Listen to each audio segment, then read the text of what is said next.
Hi, I'm Daphne Javitch from Doing Well, and I'm excited to be back talking with you about stress and stress management. So, I wanted to really focus on how establishing a routine and practicing a routine is an amazing tool for managing stress.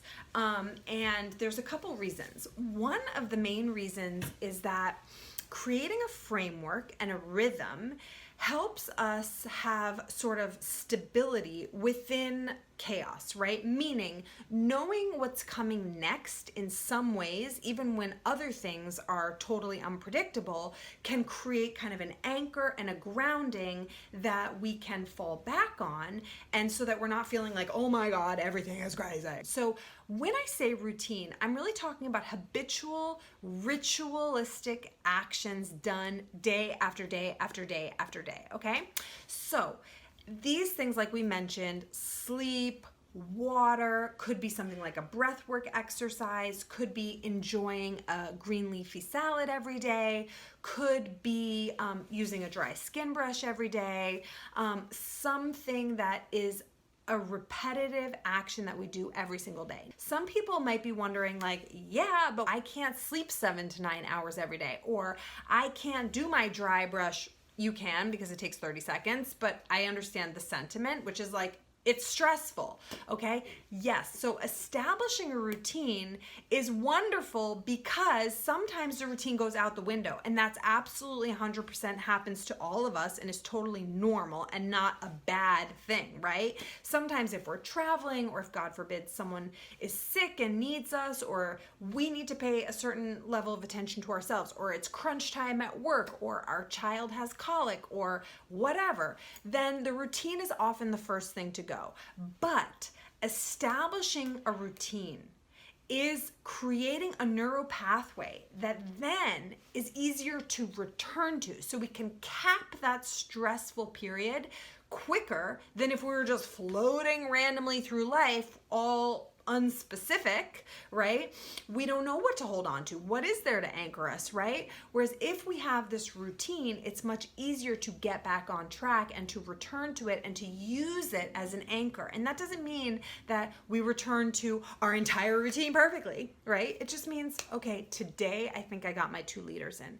Today I did my skin brush. Today I woke up and I took a deep breath, even though I knew I was walking into the fire at work or in my relationship or in my family, right?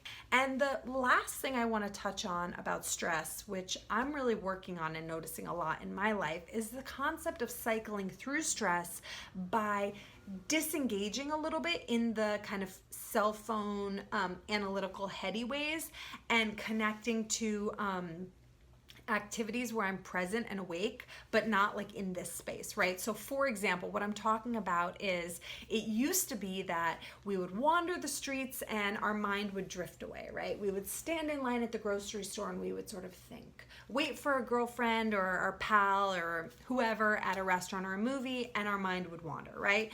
But now it's like, when I have those mind wandery kind of built-in meditation moments in my day, I'm returning emails, checking texts, scrolling through Instagram, right? And so I'm kind of always staying in this like connected online place, right? So things like cooking, gardening, learning choreographed dance, which is like what I do, and I'm terrible at it and it's amazing. These things are activities that require us to be awake and present, but also require us to just be in our body and not be so much up here or like responding, right? It's just kind of like a practice, something that we become better at. It's very gratifying, and it's also meditative. So once you plow through the like intense stress moments, or if you're dealing with chronic stress, which is like mild stress on a daily basis, incorporating some of these practices in really helps us kind of disengage from that super hectic place and reconnect, right, with ourselves and an activity, and watching ourselves improve, which is why yoga is so great, because people get better at it. And of course, exercise, sweating, getting our yayas out, feeling the endorphins running. But again, it's not everyone who's going to be super stressed and be like, yeah, now I'm going to squeeze in my 30 minutes a day of exercise.